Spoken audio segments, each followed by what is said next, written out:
Zohran Mamdani is, well, he's in Puerto Rico for an annual summit that brings together New York politicians and lobbyists, the infamous Somos. Before arriving, Mamdani spoke by phone with outgoing Mayor Eric Adams, who promised that his team will fully cooperate with this transition. Meanwhile, Wall Street is reckoning with Mamdani's win. As NPR put it, New York City CEOs and other billionaire business leaders spent more than $40 million trying to stop Mamdani from becoming the city's next mayor.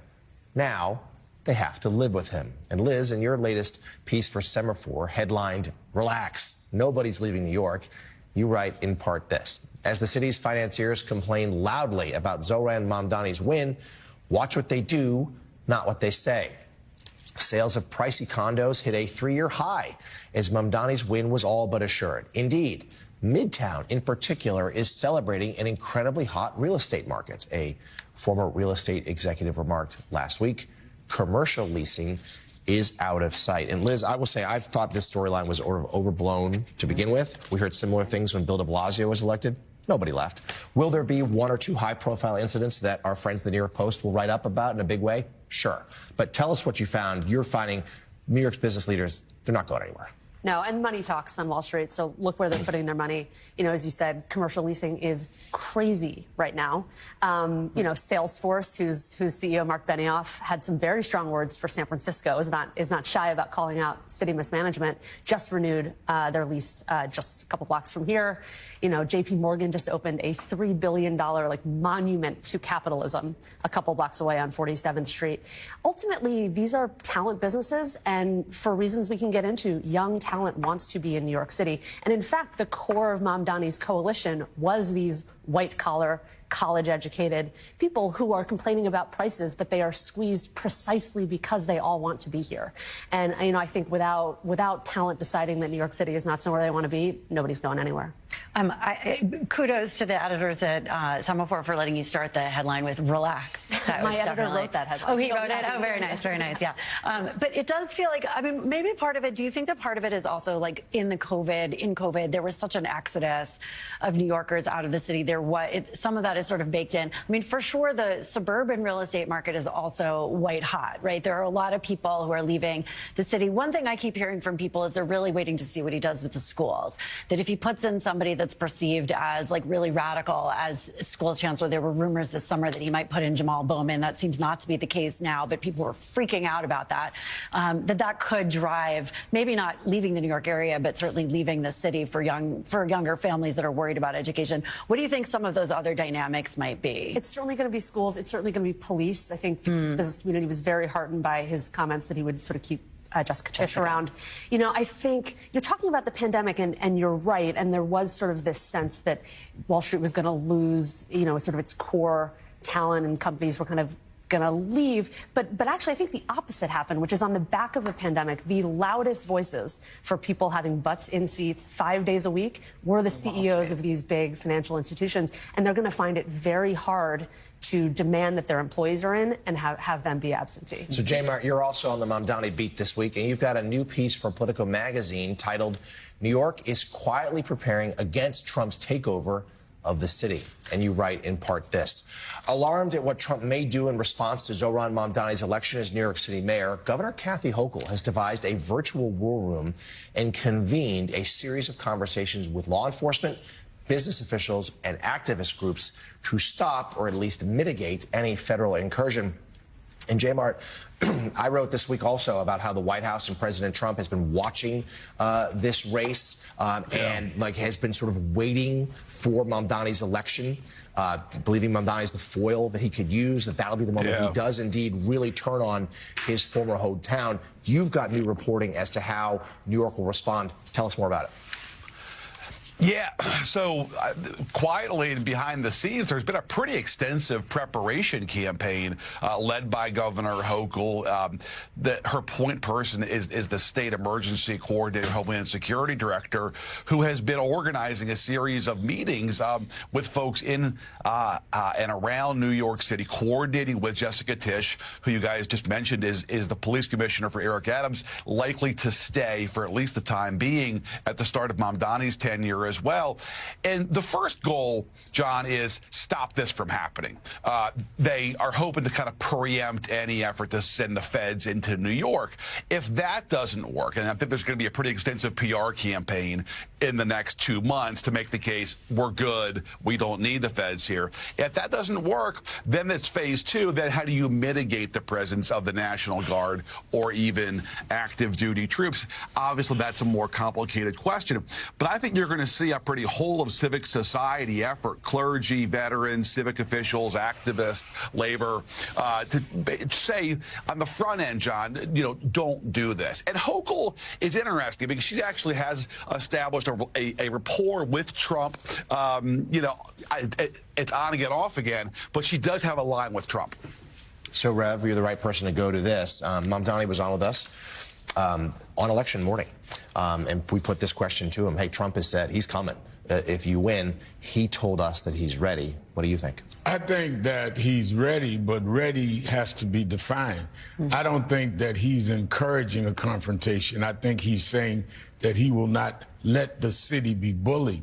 But I also know, and I talked to Jonathan about his piece, that many in the faith community, we are already talking. Bishop Hyde of the Episcopal Diocese, Reverend A.R. Bernard, and others of us are talking about how we set a moral tone to stand up and do what is right. And if the worst comes, how we can try and help to mitigate that with the governor and others. Because at the same time, we want to protect those that we feel are unfairly targeted.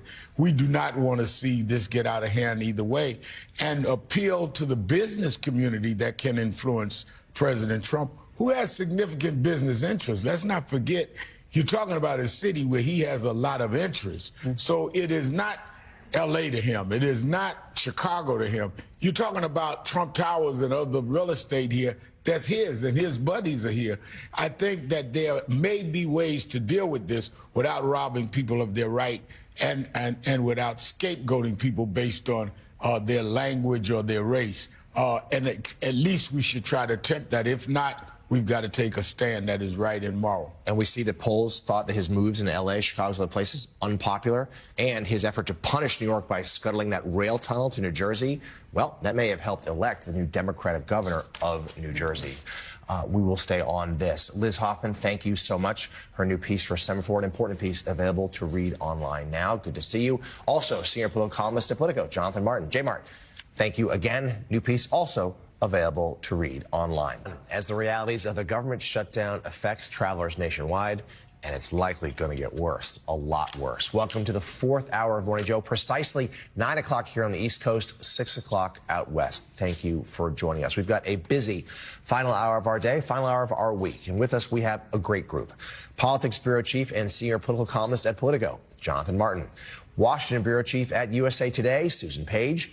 President of the National Action Network and host of MSNBC's Politics Nation, Reverend Al Sharpton.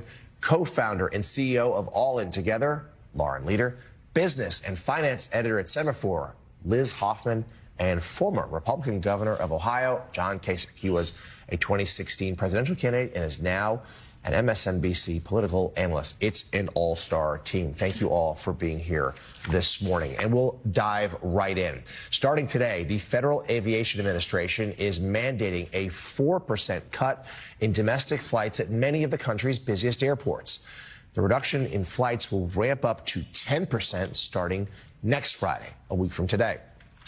Major hubs affected include such little cities as New York, Los Angeles, Chicago, Atlanta, and Dallas, with thousands of daily flights at risk.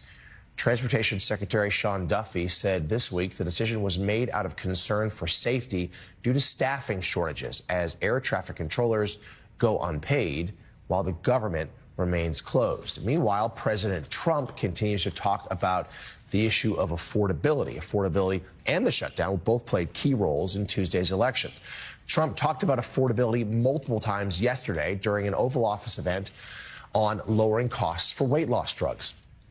Trump also said several times this week that Walmart's Thanksgiving meal will be cheaper than it was last year. So Walmart, to me, that's AAA, came out that nobody going to influence them. I don't know them. But they just came out with a very powerful statement. They've done it for many years. that under the Biden administration, Thanksgiving meal, a Thanksgiving meal with all the trimmings, cost 25% more. In other words, our Thanksgiving this year coming up will cost 25% less than sleepy Joe Biden's. Now, to me, that's better than anything there is. I was angry last night with the Republicans. I said, you don't talk about this stuff. Nobody talks about it. You know, I rely on a question from a reporter to get that out. We should be talking about it because they talk about affordability. They don't have affordability. What the Democrats do is they lie. We are the ones that have done great on affordability. They've done horribly on affordability. The only thing is they go out and they take commercials how under the Democrats you have affordability. It's just the opposite. We have much lower prices than they do. And we only have one thing, beef, because the cattle ranches are doing well. We're going to bring the beef prices down, and they understand that, even if we have to help them out. But the beef also is not a big difference, but every price is down.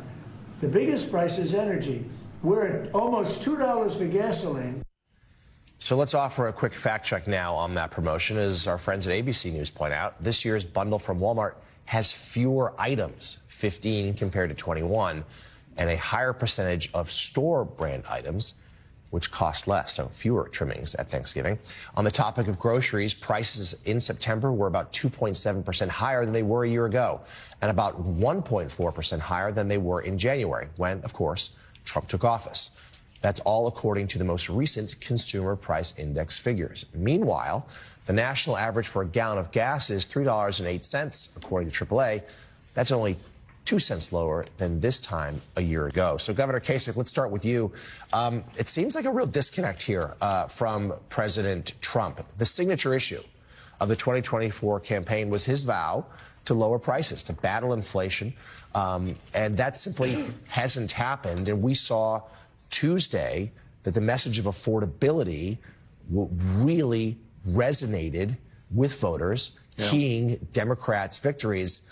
President Trump seemingly not quite getting that message just yet.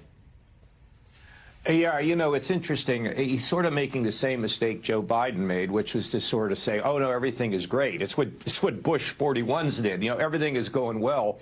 It's consumers know. They feel a certain thing about what's happening with prices, and they're very unhappy about it. And the beauty of the affordability issue for Democrats is it allows them to focus on those kitchen table issues rather than getting into some of these fringe issues that seem to always trip them up. So they had a very good night, and I have to say that if the Republicans do not address this head on, I mean, come the midterms, it's going to be very, very tough on them. And so I think, you know, the president's fallen into that same trap that basically they all do. They just try to deny how people feel. And when you deny how people feel, you're out of touch with them. And then they speak loudly and clearly. But it was a significant night for the Democrats, and it's got them back on kitchen table because all these elections ultimately depend on the issue of the pocketbook. And secondly, it also affected some of the excesses of the administration, particularly when you see Latino voters starting to go back to Democrats. I think that there's been excesses in terms of the way the administration has approached immigration. And by the way, none of this we've not even talked about the issue of tariffs, which clearly are driving prices up. And we'll have to keep our eye on that Supreme Court ruling, which is going to be extremely interesting. Extremely interesting. And, Governor, the point you just made about how President Trump's remarks resemble those of President Biden, that exact same point was made by the New York Post in its latest editorial, which bears the headline, "Affordability is an urgent and burning issue, Mr. President. Americans want action." The usually Trump-friendly editorial board wrote in part this: "Don't deny things are tough, Mr. President. Take another look at some of your economic policies and help make things better." And J-Mart, we had Trump come out of Tuesday's defeats, acknowledging that it was a tough night for Republicans. You know, some senior aides told me that it's sort of the first time that Trump acknowledges he's taken a loss in this second term. He's sort of, in his own head anyway, viewed this as win after win after win after win, and the courts and Congress sort of standing alongside. But yet his message was not necessarily, hey, let's crack down on prices. Let's